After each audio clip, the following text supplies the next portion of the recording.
Ndërkohë që vetë provimi i shtetit i përcaktuar në ligjin për profesionet e rregulluara nuk ka si qëllim procesin e kualifikimit. Ka si qëllim procesin e pranimit në arsim, në institucionet arsimore.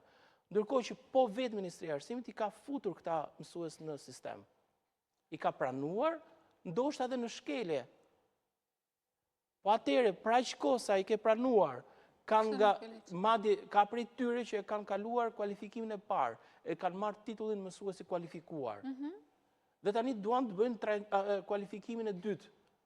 Tani, në momentin që ti ja ke dhënë kualifikimin e parë, e ke quajtur mësues i kualifikuar, a nuk është ky një lloj provim, një lloj licencimi? A nuk është ky një përfitim i titullit të mësuesit? Por jo, sërish Ministri i Arsimit thotë jo. A e dëmton kjo sistemin arsimor?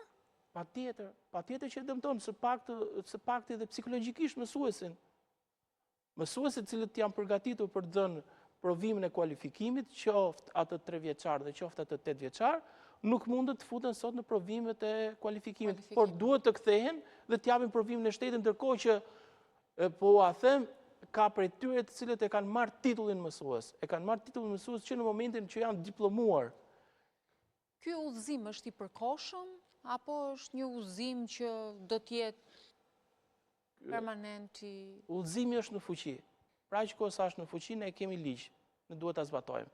Edhe në takimet që kemi pas me drejtoritë rajonale apo edhe me zëvat, na është thënë që është udhëzimi miratuar, ne nuk mund të bëjmë asgjë, e vetmja që është mundësi për ta shfuqizuar këtë udhëzim është gjykata.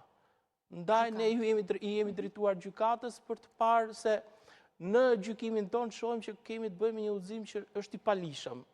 Sepse dhe vetë udhëzimi bazohet në një ligj, që është ligji për arsimin parauniversitar, në nenin 59 të ligjit, dhe në nenin 59 nuk përcaktohet që të vendosen kriteret tilla për kualifikimin e mësuesve.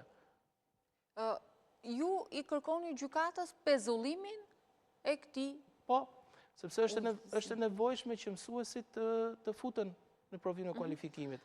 A ka precedent të gjashëm gjykata në lidhje me, domethënë, raste të tilla që mund të përdoren edhe si shembull? Në dijenin time jo, por le të jetë precedent për këta mësues të cilët janë për mua më të vuajturit për sa i përket sistemit ton të punësimit, por edhe ata të cilat ne duhet të mbajmë shpresa për të rregulluar, por për të përmirësuar shoqërinë tonë, sepse janë ata të cilët edukojnë të ardhmen e fëmijëve